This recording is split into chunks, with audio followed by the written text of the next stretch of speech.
Praise the Lord. நம்முடைய கர்த்தர் நல்லவர். அவர் நல்லவர் என்பதை ருசித்து பாருங்கள். அவர் மேல் நம்பிக்கையாக இருக்கிற மனுஷன் பாக்கியவான் என்று பார்க்க. ஆம், கர்த்தரை நம்புகிற நீங்கள் ஒவ்வொருவரும் பாக்கியவான்களாக பாக்கியவாட்டிகளாக இருக்கிறீர்கள். கர்த்தர் உங்களோடு இருக்கிறார். இந்த அருமையான நல்ல காலை நேரத்திலும் கூட நாம் தியானிக்கும்படியாக அப்போஸ்தலருடைய நடபடிகள் 23வது அதிகாரம் 8வது வசனம். என்னத்தினால் என்றால், சதுசேயர் உயிர்த்தெழுதல் இல்லை என்றும் தேவதூதனும் ஆவியும் இல்லை என்றும் சொல்லுகிறார்கள். பரிசேயரோ அவ்விரண்டும் உண்டென்று ஒப்புக்கொள்ளுகிறார்கள். ஆதி காலங்களில், ஆரம்ப நூற்றாண்டில், இயேசு கிறிஸ்து ஊழியம் செய்த நாட்களில், அதற்கு பின்பு பரிசேயரிலும் சதுசேயரிலும் வேதபாரகரும் ஜனங்களும் காணப்பட்டார்கள். பரிசேயர் தேவதூதனும் ஆவியும் உண்டு என்று சொல்லுகிறார்கள். ஆனால் சதுசேயரோ தேவதூதனும் ஆவியும் இல்லை என்று சாதிக்கிறவர்கள் என்று பார்க்கிறோம். இயேசு கிறிஸ்துவினுடைய பிரசங்கத்தை கூட இவர்கள் அதிகமாக குற்றம் கண்டுபிடித்தார்கள். இயேசுவுக்கு விரோதமாய் பல காரியங்களை செய்தார்கள் என்று நாம் பார்க்கிறோம். 7வது வசனத்தில் படிக்கிறோம், பவுல் இப்படி பேசி சொன்னபோது பரிசேயருக்கும் சதுசேயருக்கும் வாக்குவாதம் உண்டாயிற்று. கூட்டம் 2ஆக பிரிந்தது. 6வது வசனம், பின்பு அவர்களில் சதுசேயர் ஒரு பங்கும் பரிசேயர் ஒரு பங்குமாய் இருக்கிறார்கள் என்று பவுல் அறிந்து, சகோதரரே, நான் பரிசேயனும் பரிசேயனுடைய மகனுமாய் இருக்கிறேன். மரித்தோருடைய உயிர்த்தெழுதலை பற்றிய நம்பிக்கை குறித்து நான் நியாயம் விசாரிக்கப்படுகிறேன் என்று ஆலோசனை சங்கத்திலே சத்தமிட்டு சொன்னான் என்று பார்க்கிறேன். அப்போது அங்கே மிகுந்த கூக்குரல் உண்டாயிற்று. பரிசேய சமயத்தாரான வேதபாரகரில் சிலர் எழுந்து, இந்த மனுஷனிடத்தில் ஒரு பொல்லாங்கையும் காணோம். ஒரு ஆவி அல்லது தேவதூதன் இவனுடனே பேசினது உண்டானால் நாம் தேவனுடனே போர் செய்வது தகாது என்று வாதாடினார்கள். 2 கூட்டம், பரிசேயர் ஒரு பக்கம், சதுசேயர் ஒரு பக்கம், 2ஆக பிரிந்தது என்று நாம் பார்க்கிறோம். பாருங்கள், வேதபாரகர் பரிசேயர் அவரவருக்கு ஏற்றபடி உயிர்த்தெழுதல் இல்லை என்று சதுசேயர்களும், உயிர்த்தெழுதல் உண்டு என்று பரிசேயர்களும் அவ்விதமாக சாதித்தார்கள். இயேசு கிறிஸ்து உயிர்த்தெழுதல் உண்டு என்று பிரசங்கம் பண்ணினார்.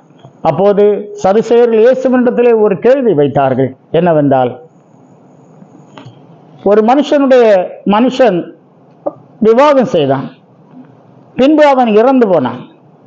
மோசையின் பிரமாணத்தின்படி அவனுடைய சகோதரன் அவளை விவாகம் பண்ணினான், அவனும் இறந்து போனான். இப்படி அவனுக்கு 7 சகோதரர்கள், 7 பேரும் இவளை விவாகம் பண்ணி இறந்தார்கள். 7 பேரும் அவ்விதமாக இறந்த பின்பு கடைசியில் அவளும் மரித்து போனாள். அப்படியானால் உயிர்த்தெழுதலிலே இவள் எவனுக்கு மனைவியாய் இருப்பாள் என்று சதுசேயர்கள் இயேசுவினிடத்திலே கேட்டார்கள். அவர்களுக்குள்ளே அவர்கள் மிகவும் யோசித்து, நீங்க நன்றாய் கேட்டாய் என்று கேட்டவர்களை பாராட்டி அவ்விதமாய் இருந்தபோது இயேசு சொன்னார், நீங்கள் தேவனுடைய காரியங்களை குறித்து சரியாக அறியாதபடியினாலே தப்பான எண்ணம் கொண்டிருக்கிறீர்கள். தேவனுடைய வழிகள் வித்தியாசமானது. உயிர்த்தெழுதலில் கொள்வனையும் கொடுப்பனையும் இல்லை, அங்கே அவர்கள் தேவதூதர்களைப் போல இருப்பார்கள் என்று இயேசு சொன்னார்.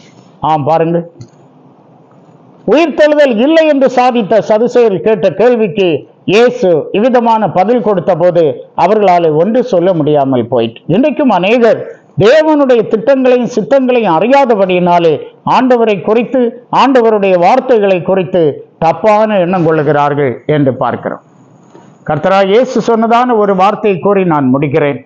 மத்தேயு 5ஆம் அதிகாரம் 20வது வசனத்தில், வேதபாரகர் பரிசேயர் என்பவர்களுடைய நீதியிலும் உங்கள் நீதி அதிகமாக இராவிட்டால் பரலோக ராஜ்யத்தில் பிரவேசிக்க மாட்டீர்கள் என்று உங்களுக்கு சொல்லுகிறேன். வேதபாரகர் பரிசேயருடைய நீதியிலும் உங்கள் நீதி அதிகமாக இராவிட்டால் பரலோகத்தில் பிரவேசிக்க மாட்டீர்கள் என்று இயேசு சொல்லுகிறார். ஆம், நாம் மிகவும் ஜாக்கிரதையாய், ஆம், வேதபாரகர் பரிசேயருடைய நீதியிலும் அதிகமான நீதியை, தேவ நீதியை நம்முடைய வாழ்க்கையில் நிறைவேற்றுவோம். முடிவிலே பரலோக ராஜ்யம் போய் சேருவோம். கர்த்தர் நம்மை ஆசீர்வதிப்பாராக. ஜெபிப்போம். எங்களை நேசித்து அன்பாய் நடத்துகிற நல்ல ஆண்டவரே, நாங்கள் துதிக்கிறோம், ஸ்தோத்திரிக்கிறோம். இந்த உலகத்தில் நாங்கள் வாழும்போது ஆண்டவரே, உண்மையான சத்தியத்தை, உண்மையான சுவிசேஷத்தை எங்களுக்கு தந்து நீர் அற்புதமாக எங்களை பாதுகாத்து வருகிறீர். நாங்கள் அவைகளை காத்து நடக்க எங்களுக்கு கிருபை தார். சத்துரு ஒருவரை வஞ்சிக்காமல் காத்துக்கொள்ளும். உடைய பிள்ளைகளை பேராய் ஆசீர்வதி. இந்த காலை வேளையில ஒரு விசேஷித்த அற்புதம் ஒவ்வொருவருடைய வாழ்க்கையிலும் நடக்கட்டும் ஆண்டவரே. இவர்களை பலப்படுத்தும், கூட இயேசு மூலம் கேட்கிறோம் பிதாவே, ஆமென். God bless you.